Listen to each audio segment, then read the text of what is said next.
పిత పుత్ర పవిత్రాత్మ నామమున ఆమేన్. క్రీస్తునాథుని యందు ప్రియమైన సహోదరి సహోదరులారా, ఈనాటి ధ్యానాంశమునకు మిమ్మల్ని అందరినీ కూడా ప్రేమపూర్వకముగా ఆహ్వానిస్తూ ఉన్నాను. మత్తయి శుభవార్త 9వ అధ్యాయము 18వ వచనము నుండి 26వ వచనం వరకు. ఇట్లు మాట్లాడుచున్న యేసు వద్దకు అధికారి ఒకడు వచ్చి ఆయన ముందు మోకరించి, నా కుమార్తె ఇప్పుడు మరణించినది, కానీ నీవు వచ్చి నీ హస్తమున ఆమెపై నుంచిన ఆమె బ్రతుకును అని ప్రార్థించెను. అప్పుడు యేసు లేచి శిష్య సమేతముగా అతని వెంబడించెను. అప్పుడు 12 ఏళ్ల నుండి ఎడతెగక రక్తస్రావమగుచు బాధపడుచున్న ఒక స్త్రీ వెనుక నుండి వచ్చి యేసు అంగి అంచును తాకెను. ఏలైనా యేసు వస్త్రమును తాకినంత మాత్రమున నేను ఆరోగ్యవతిని అగుదును అని ఆమె తలంచుచుండెను. యేసు వెనుకకు తిరిగి ఆమెను చూసి, కుమారి, ధైర్యము వహింపుము, నీ విశ్వాసము నిన్ను స్వస్థపరిచెను అని పలుకగా ఆమె తక్షణమునే ఆరోగ్యవంతురాలయ్యెను. పిమ్మట యేసు ఆ అధికారి ఇంటికి వెళ్ళెను. అచ్చట వాద్యములు మోయించు వారిని అలజడిగానున్న జనసమూహమును చూసి, మీరందరూ అవతలికి పొండు, ఈ బాలిక మరణించలేదు, నిద్రించుచున్నది అని యేసు పలికెను. అందులకు వారందరూ ఆయనను హేళన చేసిరి. మూగి ఉన్న జనసమూహమును వెలుపలకు పంపి యేసు లోపలికి వెళ్ళి ఆ బాలిక చేతిని పట్టుకొనగా ఆ బాలిక లేచెను. ఆ వార్త ఆ ప్రాంతం అంతటా వ్యాపించెను. ఇది క్రీస్తుని సువిశేషము. క్రీస్తువా మీకు స్తుతి కలుగునగాక. క్రీస్తునాథుని యందు ప్రియమైన సహోదరి సహోదరులారా, ఈనాటి సువిశేష పట్టణములో క్రీస్తు ప్రభువు ఒక అధికారి ఇంటికి వెళుతూ ఉన్నాడు.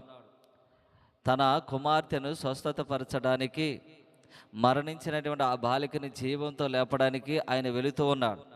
వెళుతున్నటువంటి సమయంలో అనేక మంది ఆయనతో గుంపులు గుంపులుగా వెళుతూ ఉన్నారు. ఆ గుంపులుగా వెళుతున్నటువంటి ప్రజలు ఆయనను చాలామంది కూడా తాకుతూ ఉన్నారు, ముట్టుకుంటూ ఉన్నారు. కానీ ఎవరికి జరగనటువంటి స్వస్థత 12 సంవత్సరాల నుండి రక్తస్రావంతో బాధపడుతున్నటువంటి ఈ స్త్రీకి మాత్రమే జరిగింది స్వస్థత. ఎందుకని అంటే ఈమె క్రీస్తు ప్రభు మీద సంపూర్ణమైనటువంటి విశ్వాసాన్ని ఉంచింది. అంతేకాకుండా క్రీస్తు ప్రభు యొక్క అంగి అంచును తాకితేనే చాలు, నేను స్వస్థత పొందుతాను అని పరిపూర్ణమైనటువంటి విశ్వాసము కలిగి క్రీస్తు ప్రభుని తాకుతూ ఉంది.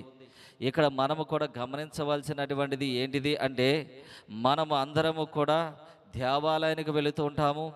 ప్రతి ఆదివారము దేవుని దగ్గరికి, దేవుని సన్నిధికి వెళుతూ ఉంటాము. పాటలు పాడుతూ ఉంటాము, వాక్యాన్ని వింటూ ఉంటాము, వాక్యాన్ని కూడా మనము చదువుతూ ఉంటాము, పఠనాలు కూడా మనం చదువుతూ ఉంటాము. అయినప్పటికీ కూడా మనకి సంపూర్ణమైనటువంటి విశ్వాసం లేకపోతే గనక ఆ స్త్రీ ఏ విధంగా అయితే సంపూర్ణమైనటువంటి విశ్వాసముతో స్వస్థత పొందుతానన్నటువంటి నమ్మకంతో క్రీస్తు ప్రభుని తాకుతుందో, అదే విధమైనటువంటి విశ్వాసముతో మన దేవుని దగ్గరికి రాకపోతే గనక, ఆయన ప్రార్థించకపోతే గనక, మన ప్రార్థన ఆయన తాకపోతే గనక మనం ఎటువంటి దీవెనలు పొందుకోము అని ఈరోజు మన అందరికీ కూడా ఈ 12 సంవత్సరాల నుండి ఈ రక్తస్రావంతో బాధపడుతున్నటువంటి స్త్రీ ద్వారా దేవుడు మనకి తెలియపరుస్తూ ఉన్నాడు. రెండవది మనం గుర్తుపెట్టుకోవాల్సినటువంటిది, ఈ 12 సంవత్సరాలలో ఆమె అనేకమైనటువంటి హాస్పిటల్కి, అనేక మంది వైద్యుల దగ్గరికి వెళ్ళి ఉండవచ్చు. కానీ ఎక్కడ జరిగినటువంటి స్వస్థత దేవుని దగ్గర మాత్రమే జరుగుద్దని విశ్వసించింది. కాబట్టి ఆమె విశ్వాసాన్ని దేవుడు బలపరుస్తూ ఉన్నాడు. అందుకనే ఆయన చెబుతున్నాడు, అమ్మా, నీ విశ్వాసమే నిన్ను స్వస్థపరిచింది. నీవు నా అంగి అంచు తాకితే చాలు స్వస్థత పొందుతానని నీ విశ్వసించేవు చూడు, ఆ విశ్వాసం మెచ్చదగినది. కాబట్టి ఆ విశ్వాసమే నిన్ను స్వస్థపరిచినది అని దేవుడు చెబుతూ ఉన్నాడు. కాబట్టి ఏదైనా మనం క్రైస్తవ జీవితంలో పొందాలి అంటే, దేవుని యొక్క దీవెనలు మనం పొందాలి అంటే గనక మన విశ్వాసము ద్వారా తప్ప దేనివల్ల కూడా మనము సాధించలేము.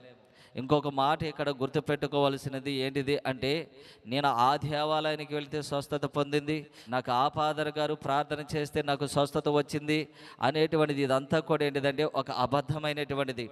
నీకు సరైనటువంటి విశ్వాసము లేకుండా నువ్వు ఎక్కడ ప్రార్థన చేసినా కానీ నువ్వు నీ ప్రార్థనకు ప్రతిఫలాన్ని పొందలేవు. ఎప్పుడైతే నీ విశ్వాసములో సరైనటువంటి విధముగా పరిపూర్ణమైనటువంటి విశ్వాసముతో నువ్వు ఉంటావో, అప్పుడు నువ్వు ఎక్కడ ప్రార్థన చేసినా కానీ, నీ ఇంటిలో కూర్చొని నువ్వు ప్రార్థన చేసినా కానీ విశ్వాసంతో నీవు పొందుకుంటావు. కాబట్టి ముందు మన విశ్వాసాన్ని మనం సరిచేసుకోవాలి, మన విశ్వాసంలో మనం బలపడాలి. అదే దేవుడి రోజు మనందరికీ కూడా తెలియపరుస్తూ ఉన్నారు. ఇక మూడవది, ఇద్దరు వ్యక్తులు దేవుని దగ్గరికి వస్తూ ఉన్నారు. ఈ ఇద్దరు వ్యక్తుల యొక్క సామాజిక పరిస్థితులు వేరైనప్పటికీ విశ్వాసం మాత్రమే ఒకటే. ఏంటిది అది అంటే, దేవుడు మాత్రమే నా కుమార్తెను మరలా జీవంతో లేపగలడని, దేవుడు మాత్రమే ఇదిగో నా యొక్క రోగానికి స్వస్థత దయచేయగలడని నమ్మకంతో వారు విశ్వసిస్తున్నారు. అటువంటి విశ్వాసంలో మనం ఉన్నప్పుడే మన క్రైస్తవ జీవితంలో దేవుని యొక్క కృపలను మనం పొందగలుగుతూ ఉంటాము. అటువంటి విశ్వాసాన్ని దేవుడు మనకు దయచేయాలని మన అందరము కూడా ప్రార్థన చేద్దాం. పిత, పుత్ర, పవిత్ర ఆత్మ నామమున ఆమేన్. మహోన్నతుడును మహాగణుడువైన మా యేసయ్య ఉన్నటువంటి ఈ వాక్యము ద్వారా మమ్మల్ని అందరినీ కూడా విశ్వాసములు మీరు బలపరచండి.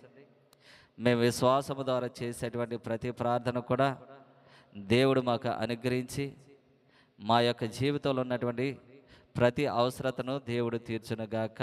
ఆమేన్.